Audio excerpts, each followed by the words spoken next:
And just like that, it's happened. I've been told for years.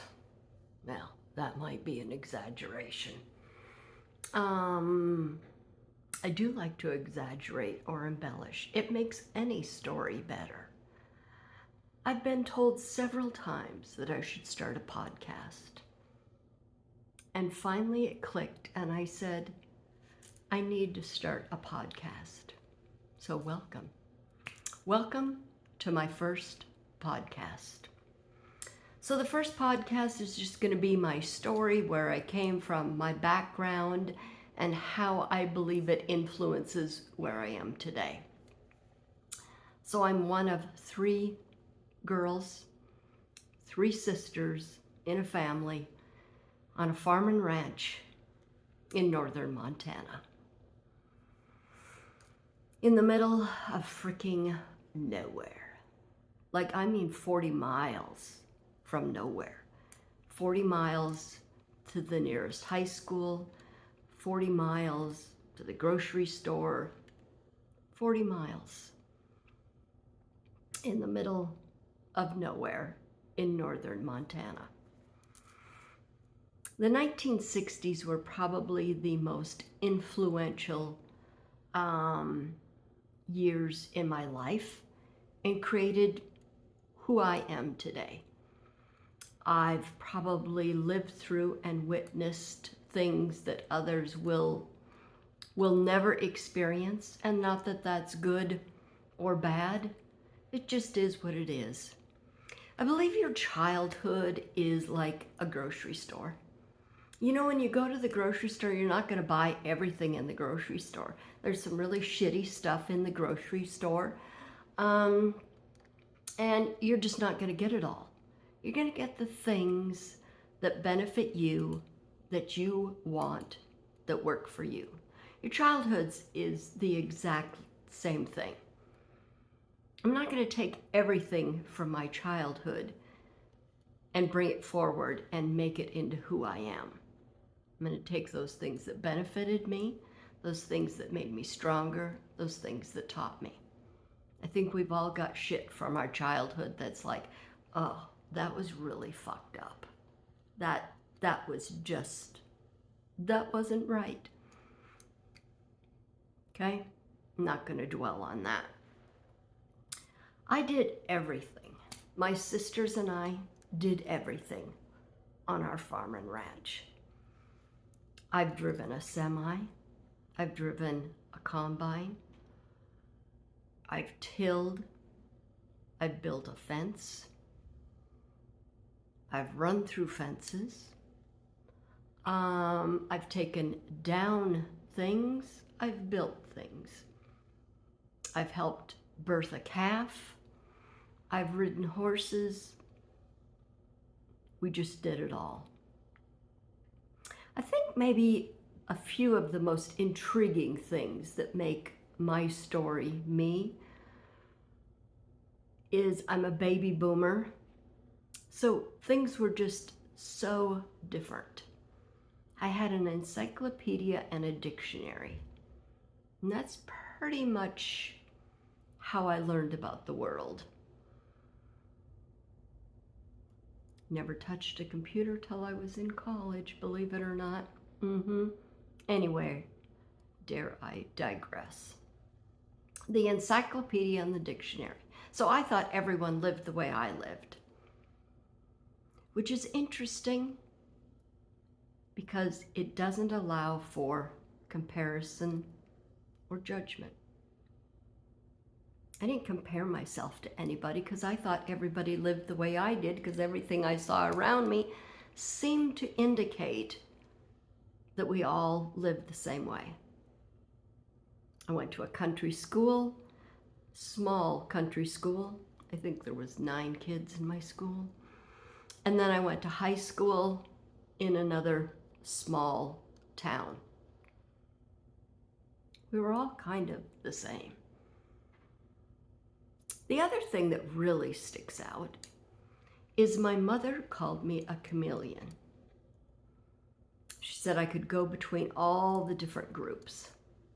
Like, I could hang out with the druggies, I could hang out with the jocks.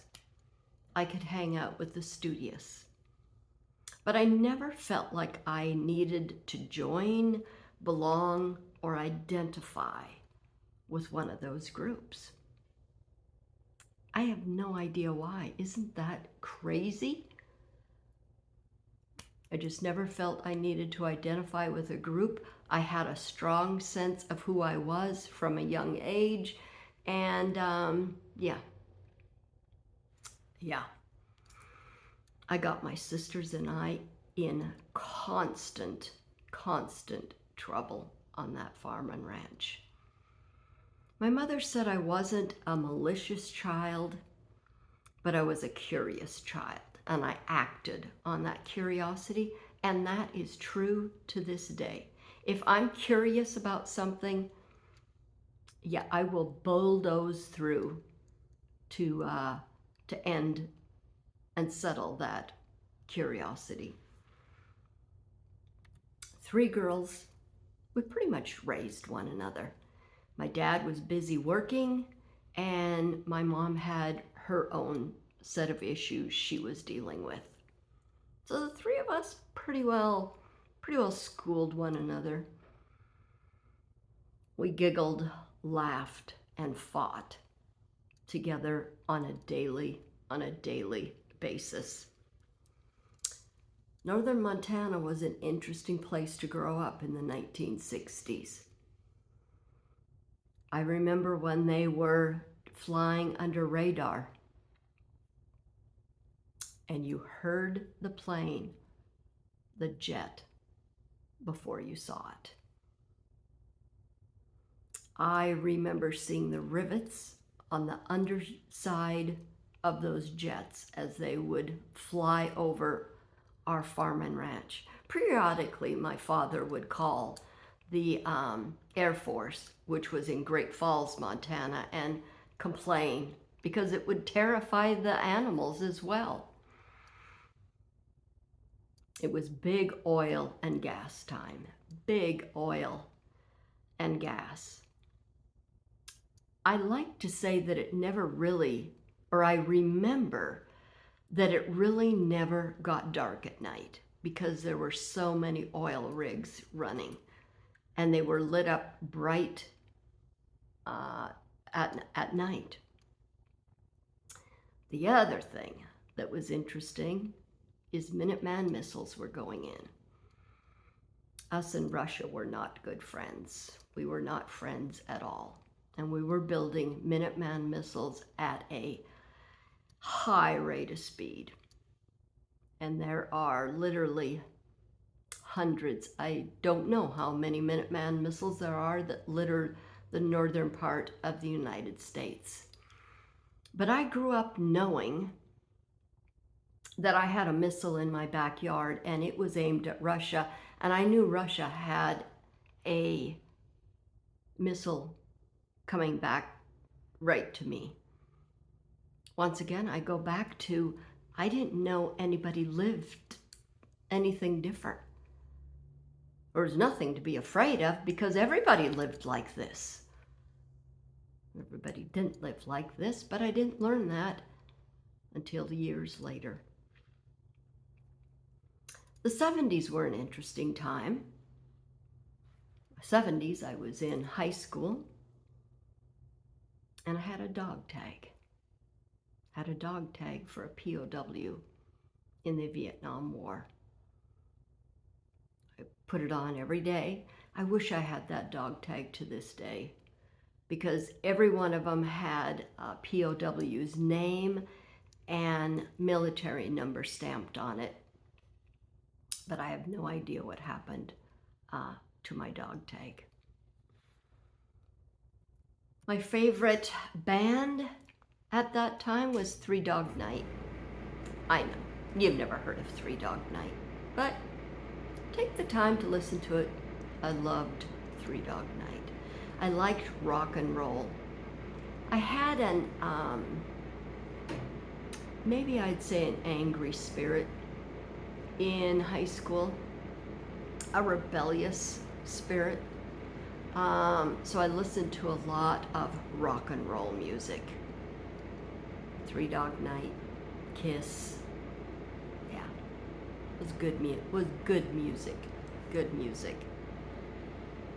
I went off to go to college, and my father said to me, I'll pay for your education, but you have to stay in the state of Montana, and you can either go to Bozeman or Havre. For those of you that don't know anything about Montana, at that time there were really only 3 schools to go to: Bozeman, Missoula, and Havre. Okay, well, Havre was too damn close to home. I wasn't going to Havre, so it was Bozeman. My father would not pay for my education to go to Missoula, Montana, because there were too damn many hippies. My father did not like hippies, which is interesting.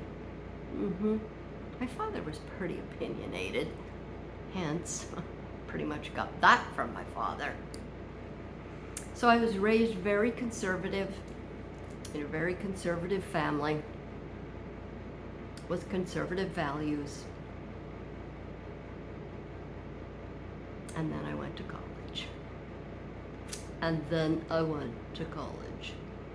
Probably the biggest thing that I learned in college, besides my education in management and marketing, because I like to boss people around, so that was a natural to go into management, huh? Crazy.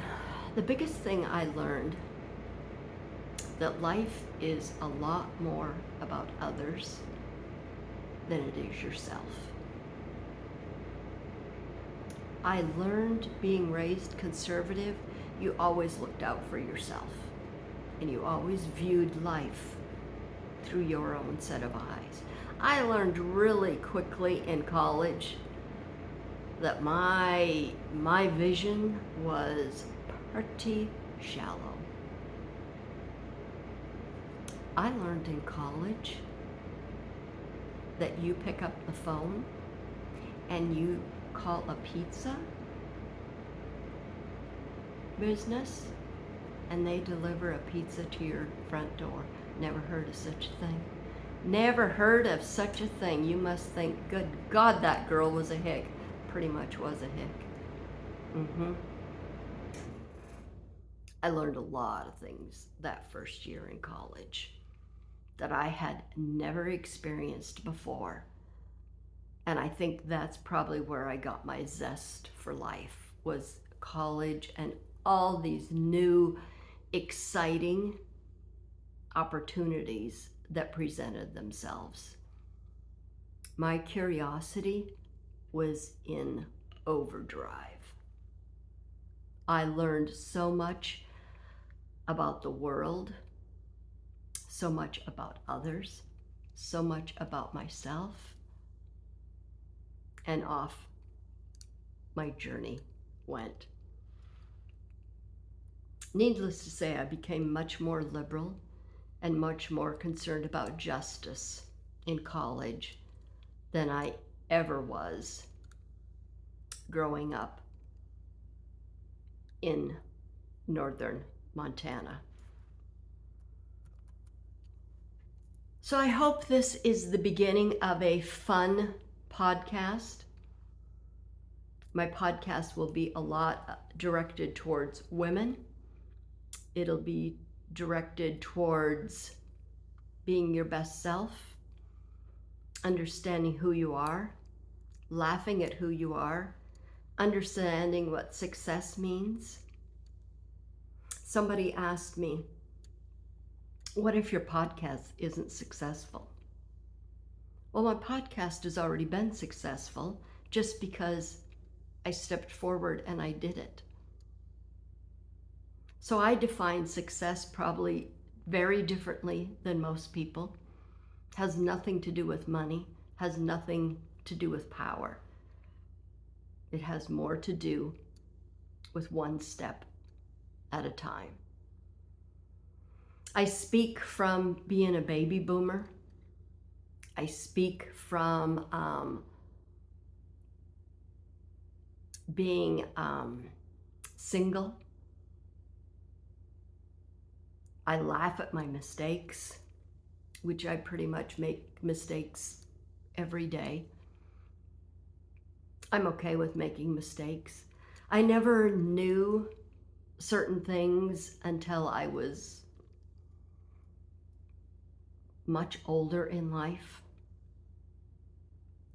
I never knew Monday was a shitty day. I'd never heard of such a thing. I never knew Friday was a great day. I just thought every day presented incredible opportunities, fun things to do. I'd never heard of such things. So my take on a lot of things comes from my upbringing. I encourage you to make a list from your childhood of the top 25 things you learned from your childhood. Remember, it's like a grocery store. You're not going to take everything from your childhood.